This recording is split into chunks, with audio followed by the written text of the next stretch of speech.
Hi friends! Thanks for tuning in.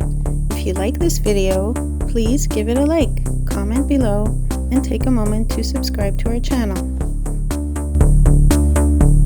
Mattawa, Ontario is a beautiful town, located where the Mattawa River meets the mighty Ottawa River, surrounded by stunning hills and dense forests. The name Mattawa comes from the Algonquin word meaning meeting of the waters, which is a perfect fit for this spot. Mattawa has a rich history dating back to the early days of fur trading and exploration. It was once an important route for French explorers like Samuel de Champlain, who passed through here in the early 1600s. In the 19th century, Mattawa became a bustling logging town, with logs floating down the rivers to be processed. Today, Mattawa is known for its outdoor activities, like hiking, canoeing, and snowmobiling in the winter. The Voyageur multi-use trail system is a popular spot for all kinds of adventures.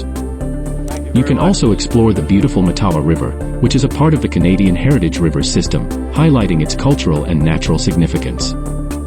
One of the town's highlights is the giant statue of Big Joe Mufferaw, a legendary lumberjack character inspired by local folklore and made famous by Canadian storyteller Stompin' Tom Connors. With its friendly small-town vibe, scenic landscapes, and rich history, Mattawa is truly a gem in northern Ontario. Thanks for joining us on this little journey through Mattawa.